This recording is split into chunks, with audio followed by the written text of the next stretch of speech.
Bonjour à tous, bienvenue à cette deuxième vidéo. Après avoir converti nos données texte en données CSV, alors nous allons procéder à la visualisation de ces données dans un environnement de programmation Python. Alors, pour commencer, nous avons nos bibliothèques que nous allons importer. Dans mon cas, j'utilise la bibliothèque Matplotlib, NumPy, Panda, et j'utilise les deux autres IPY pour créer des diagrammes interactifs. Et donc, après avoir importé nos bibliothèques, nous allons passer au chargement des données. Pour charger les données, rappelez-vous, dans la première vidéo, je vous avais dit qu'il faut les télécharger et après les avoir convertis, il faut les mettre dans un fichier de travail que vous avez préalablement créé. Et dans mon cas, je vais aller dans mon environnement de travail. C'était dans le bureau. J'avais créé un dossier machine learning et donc j'avais appelé mes données salaire data. Donc je les sélectionne tout simplement et les voilà qui apparaissent dans mon environnement. Je n'ai qu'à venir chercher le chemin. Vous cliquez sur le chemin et on vient coller le chemin ici. Donc je crée une variable df qui va contenir mon data frame et comme il s'agit d'un fichier CSV, j'applique panda.read CSV et je colle le chemin entre les côtes et ici, en principe, je devrais le faire comme ça. Et là, j'exécute. Voilà, les données sont importées dans mon environnement. Je peux maintenant réduire cette partie. Bien, une fois que cela est fait, je peux décider de voir mes données. Et donc, je les ai appelées df. Je peux mettre df.head ou df, mais je préfère tout simplement les regarder comme ça, df simplement. Et voyez-vous ce que ça me donne? On a un affichage. Il n'est pas tout à fait approprié. Donc, on a besoin que les données soient bien séparées. Donc, dans mon fichier de chargement, il faut que j'indique une fonction de séparateur. Donc, c'est égal. Et dans mes fichiers CSV, la plupart des fichiers CSV sont séparés par les points-virgules. Donc, mon délimitaire ici sera le point-virgule. Et donc, une fois que j'exécute, je vais exécuter mes données à niveau et voilà, on obtient un, un data frame qui est bien lisible avec les colonnes. Très bien. Une fois que nous avons eu connaissance de nos données en tant que data analyst, il nous revient maintenant de chercher à comprendre les données. Donc, nous allons donc essayer de trouver les informations dans les données.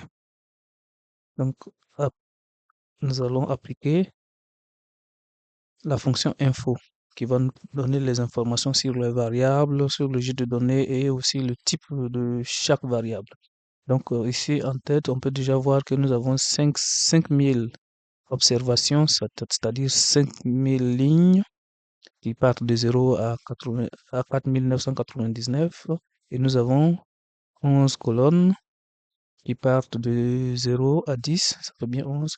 Et pour chacune de nos variables, chacune de nos variables, on a le type de la variable qui est là. Par exemple, pour la première variable, qui est work years, elle est de type int. Donc, c'est une variable quantitative.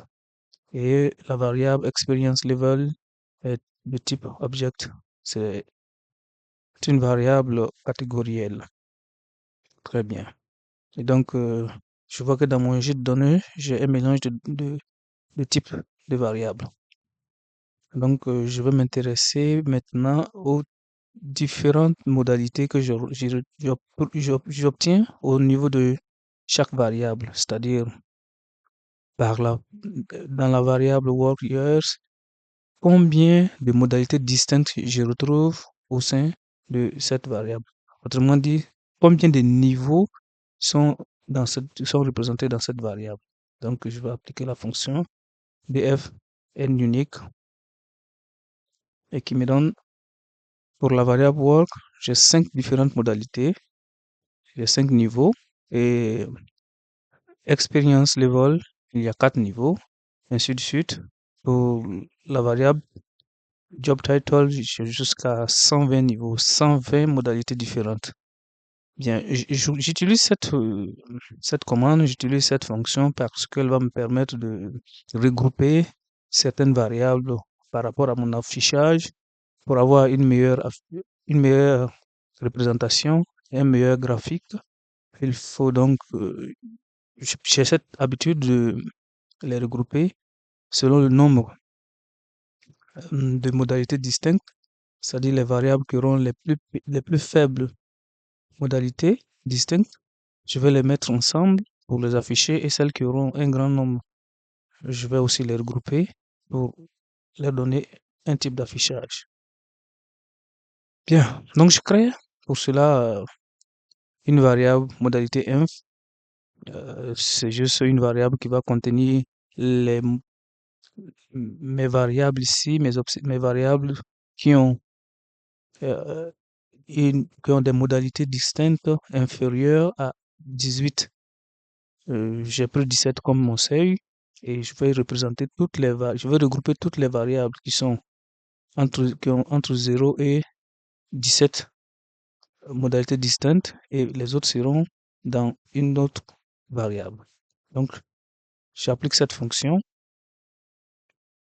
Eh bien, donc j'ai la liste ici, j'ai la liste de toutes ces variables. Et on peut bien vérifier avec la commande précédente. On voit qu'on a work years, experience level. Donc, on a en tout 6 variables.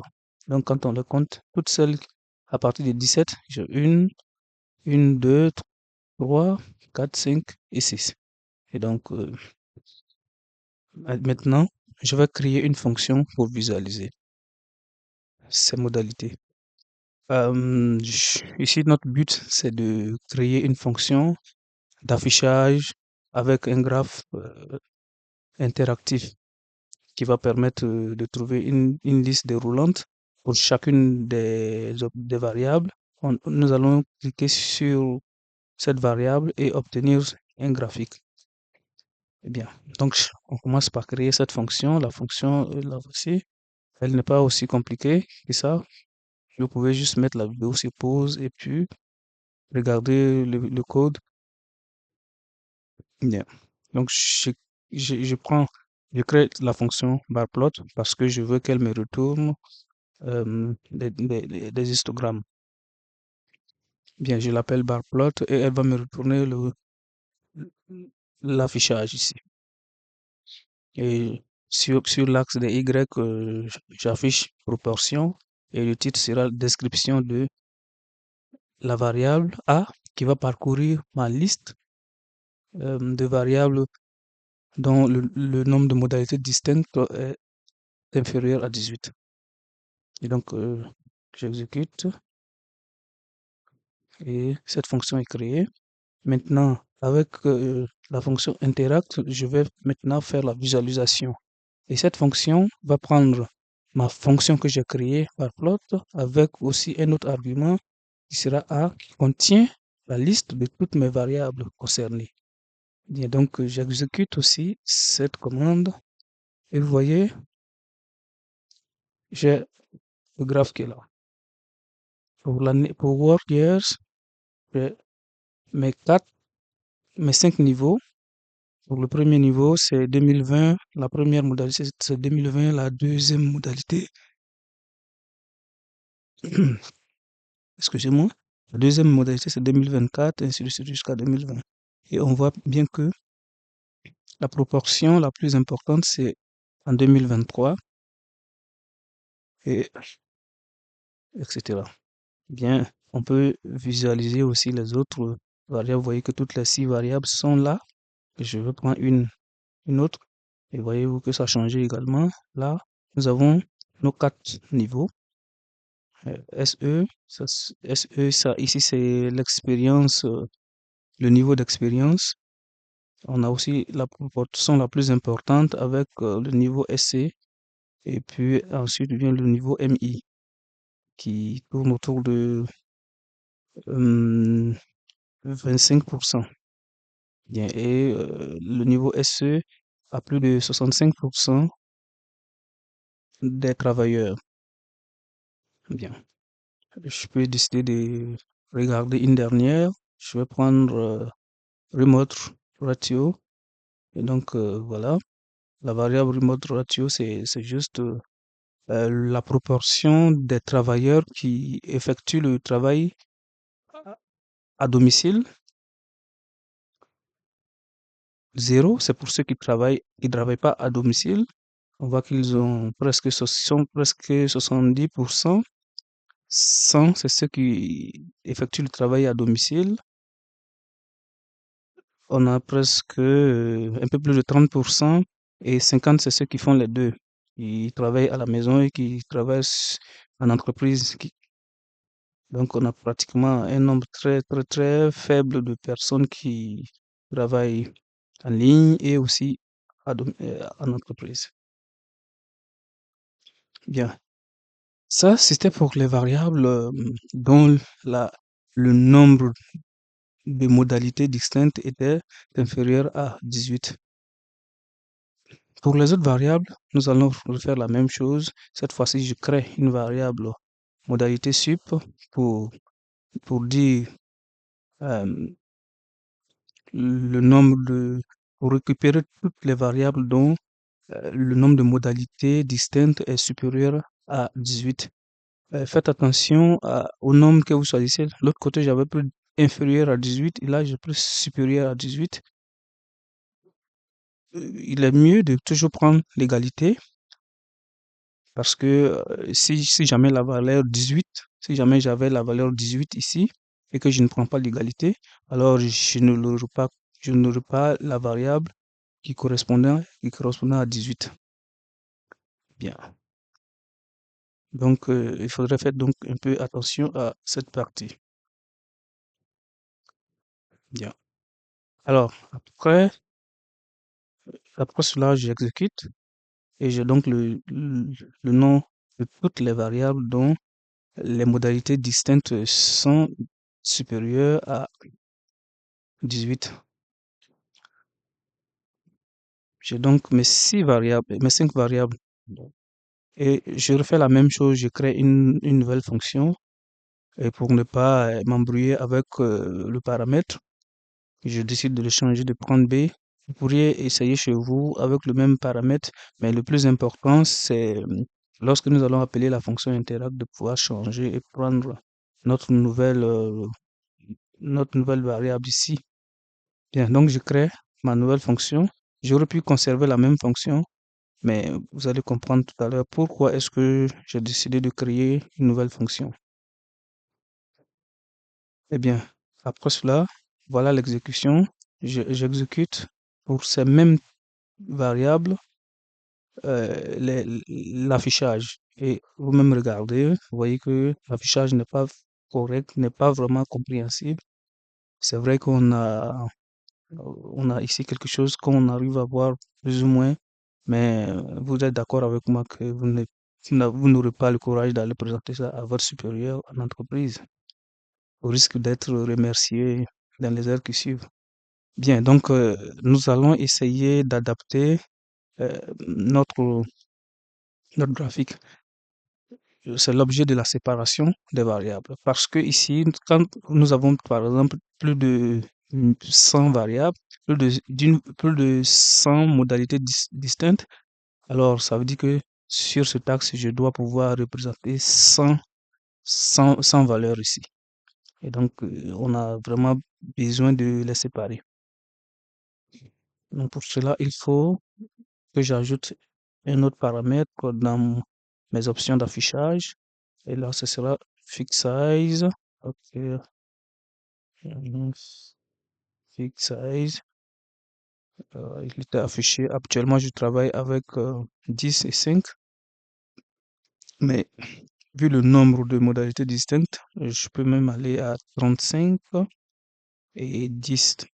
Je prends le 35, ça sera la longueur que je donne à mon axe des abscisses. Et le deuxième paramètre dans ma fonction sera la longueur que je donne à l'axe des ordonnées. Donc, je décide de lui donner 10 parce que quand je regarde, on part de 0 à 0,2. Donc, ça peut bien contenir sur une échelle de 0 à 10. Bien. Une fois cela fait, j'exécute cette fonction à nouveau. Non, il me manque une fonction. OK.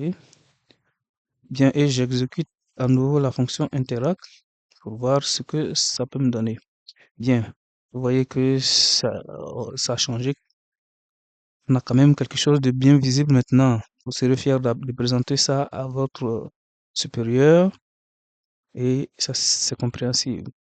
Bien. Donc au niveau de la variable job title, on a les différents salaires. On voit que les ingénieurs sont les plus importantes proportions. Après eux, on a aussi les data scientists qui ont une qui ont une proportion aussi importante et ainsi de suite. Les quatre meilleures proportions, les quatre meilleurs bravo, c'est data scientist, data engineer, data scientist, data analyst et machine learning engineer. Les autres, ça décroît de façon progressive. Bien, on peut aussi faire la même chose, visualiser d'autres variables. Je vais décider de regarder la variable salary, c'est-à-dire le salaire. Et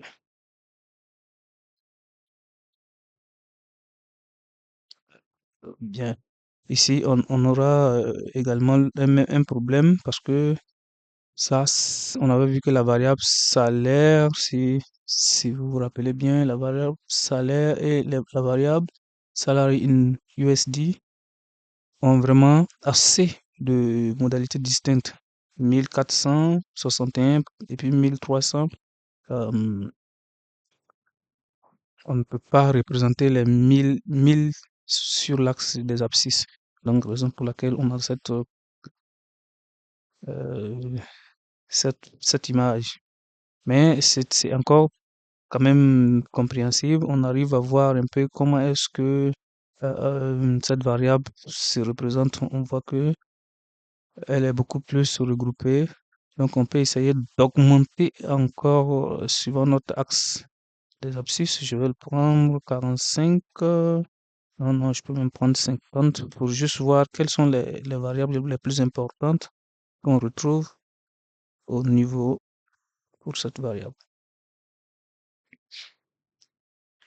Ok, c'était au niveau du salarié. Job title. Ok, ah bien, ben, on ne pourra pas vraiment mieux voir que ça, mais on reviendra dans une autre vidéo pour vous montrer des types d'affichage plus adaptés pour ce type euh, de variables. Alors, ceci termine cette vidéo. Merci de l'avoir suivi et n'hésitez pas à laisser vos avis en commentaire si vous avez des choses que vous souhaiteriez qu'on améliore ou si vous avez des questions, n'hésitez pas à laisser des commentaires afin que je puisse remédier à ces préoccupations. Merci de vous abonner et on se dit à bientôt pour une autre vidéo.